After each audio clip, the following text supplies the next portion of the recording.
जय श्री गणेश। आज आपको सकट चौथ या तिल चौथ जिसको अपन कहते हैं उसकी हार्दिक शुभकामनाएं। आपका व्रत पूरी तरह सफल हो और आपकी सभी मनोकामनाएं पूर्ण हो।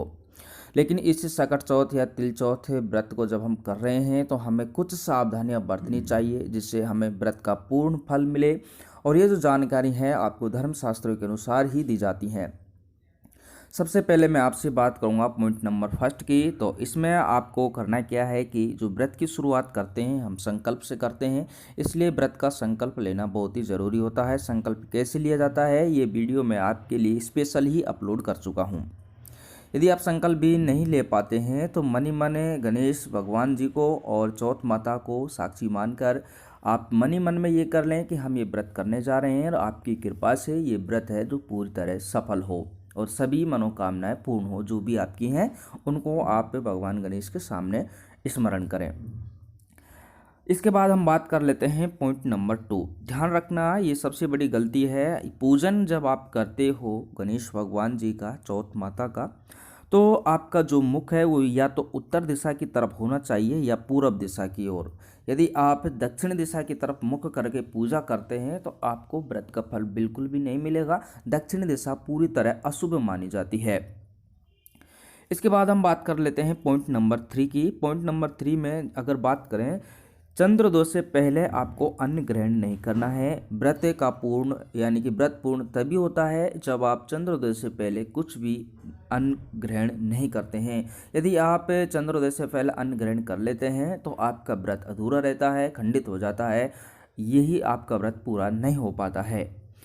इसके बाद हम बात करते हैं पॉइंट नंबर 4 की। पॉइंट नंबर 4 में है कि जब आप पूजन करते हैं तो पूजन के समय आपको तुलसी का पत्ता उपयोग में बिल्कुल भी नहीं लेना है। ये ध्यान रखना, गणेश जी भगवान की जब अपन पूजा अर्चना करते हैं तो तुलसी का पत्ता किसी भी हालत में यूज नहीं लिया जाता है। और यदि आप तुलसी का पत्ता यूज लेते हैं तो इससे गणेश भगवान नाराज हो सकते हैं, क्योंकि धर्मशास्त्रों के अनुसार तुलसी का उपयोग भगवान गणेश के लिए बिल्कुल भी नहीं बताया है।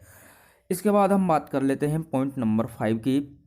पॉइंट नंबर 5 की यदि हम बात करें तो हम भगवान श्री गणेश के चरणों में फूल अर्पित करते हैं, उन्हें माला चढ़ाते हैं। तो ध्यान रखना, फूल है जो गेंदा या गुड़हल का हम भगवान गणेश को अर्पित करते हैं तो वो बहुत ही खुश होते हैं और हमें मन वांछित फल प्राप्त होता है।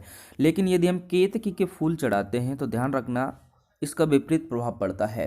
केतकी के फूल से परिवार को कतई ही नहीं चढ़ाए जाते हैं, पूरी कभी भी नहीं चढ़ाए जाते किसी भी हालत में, किसी भी पूजा में।